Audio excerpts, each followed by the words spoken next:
Namaku Arif, bukan siapa-siapa, melainkan anak desa. Ya, hanya anak desa. Terlahir dari keluarga biasa yang dari segi ekonomi masih jauh dari kata cukup. Desa Merden, Banjarnegara, tahun 2000. Sebagaimana anak kecil seusiaku, sekolah adalah aktivitas sehari-harinya. Sekolah Dasar Negeri 6 Merden, tempatku belajar selama 6 tahun. 6 tahun kemudian, hari itu adalah hari kelulusan dan aku pun lulus dengan nilai rapor yang cukup bagus karena dari kelas 1 selalu masuk peringkat 3 besar. Temanku menghampiri yang waktu itu aku sedang duduk di pojokan sekolah. "Hei, gimana Rif?" sapa temanku. "Gimana apanya?" jawabku. "Kamu mau melanjutkan sekolah di mana?" lanjut ia bertanya. Dan aku pun bengong, teringat percakapanku dengan ibu. "Bu, nanti aku sekolahnya lanjutin lagi ke SMP kan?" Begitu ucapku mengawali perbincangan antara anak dan ibunya di ruangan tamu yang sederhana. Ibuku terdiam, bukan karena dia tidak mendengar, tetapi karena bingung mau jawab apa. "Bu," aku pun mengulangi untuk memanggil beliau. "Gini nak, belajar kan tidak melulu di sekolahan." Beliau menjawab dengan jawaban yang seolah-olah menyembunyikan sesuatu. "Tapi bu, aku pengen lanjutin sekolah lagi kayak teman-teman yang lain," jawabku dengan nada merengek. Ibu juga pengennya begitu, anak-anak ibu pada sekolah setinggi-tingginya supaya pinter dan bermanfaat kepintarannya untuk orang banyak.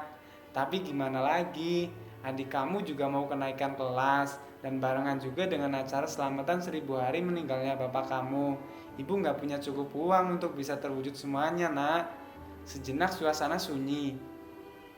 Karena aku terdiam, begitu juga ibuku. "Sini duduk samping ibu," begitu kata beliau mengharapkan aku untuk duduk di sampingnya.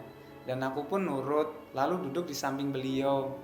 Seketika beliau mengusap kepalaku dengan belayan kasih sayang seorang ibu kepada anaknya.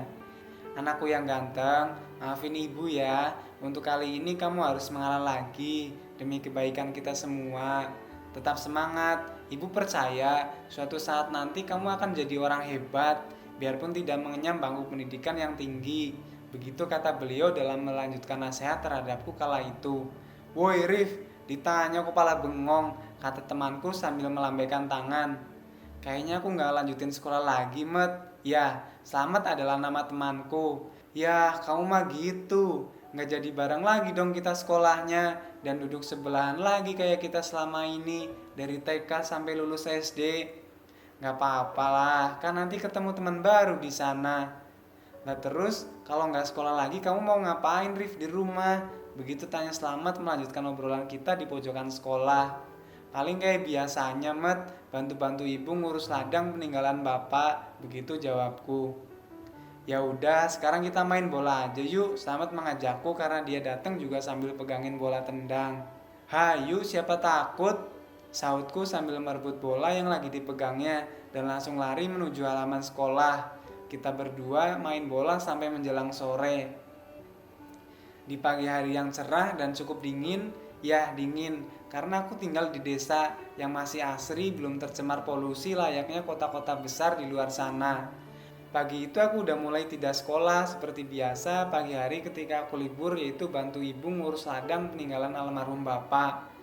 Berangkatlah kami berdua. Kami sampai di ladang dengan jalan kaki melewati sungai, perbukitan, jalan berbelok-belok, dan naik turun tentunya. Yang jelas sangat seru perjalanan menuju ke ladang. Setelah menempuh perjalanan yang cukup memakan waktu, sampailah kita di tujuan. Dari membersihkan rumput liar sampai mencangkul pun sudah biasa aku lakukan sedari masih cukup kecil bareng almarhum bapakku dulu selagi beliau masih sehat. Hari pun mulai menunjukkan waktu siang. Aku meminta izin sama ibu untuk istirahat dulu sambil minum air mineral yang kita bawa dari rumah. "Ibu, aku istirahat dulu ya," ucapku kepada ibu.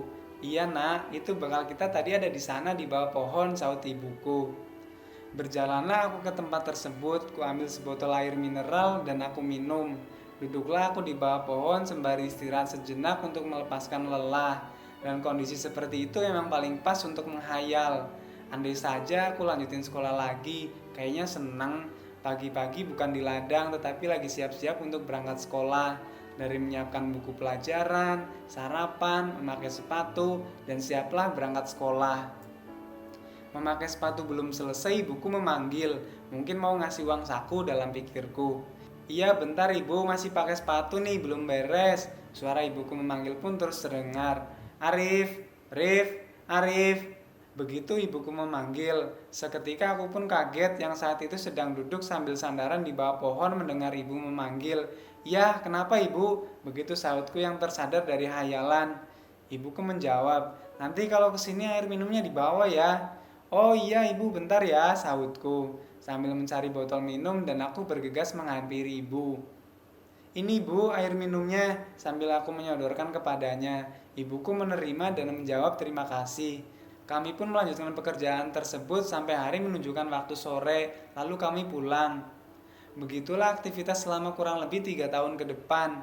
Tiba di suatu hari aku ditawarin kerja di kota oleh saudara. Tanpa pikir panjang, aku mengiyakan tawaran tersebut. Aku pun minta restu sama ibu untuk pergi merantau. Di rumah yang sederhana, aku berbincang dengan ibu. Bu, aku diajak kerja ke kota sama paman. Gimana? Apa ibu mengizinkan? Begitu tanyaku. Ibu pun merespon baik kala itu. Emang kamunya tertarik ajakan tersebut? Ibu bertanya balik kepadaku. Iya ibu, aku tertarik. Ya udah kalau begitu, semoga ini awal keberhasilan kamu. Ibu nitip pesan nak, dimanapun kita berada, kita harus berusaha menjadi orang baik. Jujur yang paling penting, karena kejujuran nilainya di atas segala-galanya nak. Iya ibu, akan selalu ingat nasihat ibu. Begitu jawabku. Kewajiban kita sebagai muslim juga jangan sampai ditinggalkan, imbuhnya. Tibalah di waktu kepergianku untuk merantau pertama kalinya. Aku jalan kaki ke terminal untuk naik bus antar kota antar provinsi. Sampailah aku di terminal dan berangkatlah aku ke kota. Singkat cerita, 10 tahun berlalu, aku pun kembali ke kampung halaman. Tibalah aku di terminal, turun dari bus, duduk untuk menunggu ojol. Sesuai aplikasi ya, begitu chat singkat dari abang ojol. Iya mas, jawabku, dan tidak selang lama ojol pun datang. Mas Arif ya? Ia mencoba memastikan kalau aku penumpangnya atau bukan. Iya betul, sahutku. Berangkatlah kita dengan menggunakan sepeda motor. Di tengah perjalanan, driver ojol mengajak aku ngobrol. Mas dari kota bukan? Iya baru pulang merantau ini mas, sahutku.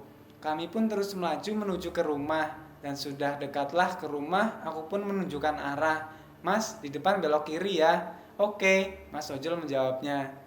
Sip, sudah sampai. Makasih ya mas, sembari aku melepas helm dan memberikannya. Oke, sama-sama, jawab mas ojol.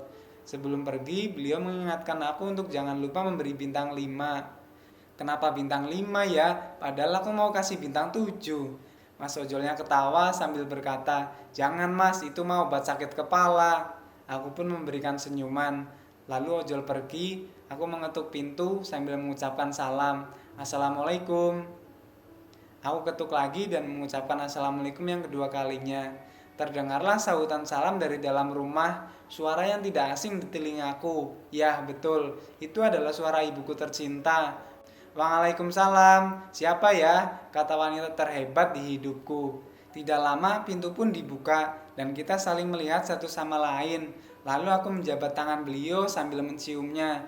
Lalu beliau memeluk dengan erat dan penuh kasih sayang seorang ibu kepada anaknya yang bercampur rasa rindu karena sekian lama tidak berjumpa. Apa kabar nak? Beliau bertanya. Masih dengan kondisi kita pelukan, aku pun menjawab sangat baik bu, seperti yang ibu ketahui sekarang. Alhamdulillah nak, sini masuk duduk dulu, ibu bikinin minum hangat ya.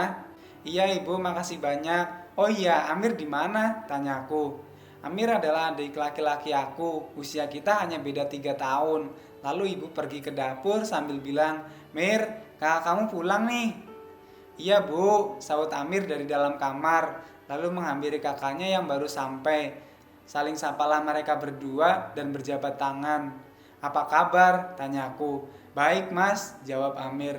Duduklah mereka berdua di ruang tamu dan ibu di dapur sedang mengaduk teh manis untuk kedua anak laki-lakinya. Dibawalah ke ruang tamu minuman tersebut. Jadi repotin, kataku saat menyambut beliau datang bawa nampan isi minum. Gak apa-apa nak, sahutnya. Lalu Amir bertanya, lah ibu gak sekalian bikin minumnya? Ibu udah duluan bikin tadi, jawab beliau. Ngobrollah mereka bertiga di ruang tamu. Ibu meminta mereka untuk duduk di samping kiri dan samping kanannya. Lalu dipeluklah mereka berdua sambil mengucapkan kalimat. Nggak terasa anak-anak ibu sudah pada dewasa. Semoga kalian semua jadi manusia sukses dan bermanfaat untuk orang banyak. Amin, sahutku dan Amir bersamaan. Keesokan harinya pergilah kita berdua, ya, aku dan Amir ke makam ayah untuk ziarah. Ayah, anakmu kini sudah dewasa. Semoga ayah di surga sana bahagia melihat kita yang dulu manja dan sering berantem kini sudah pada dewasa dan sudah bisa jagain ibu. Kita berdua janji akan membuat ibu selalu bahagia. Kita sayang sama ayah dan ibu. I love you. Dari kami, anak-anak kalian.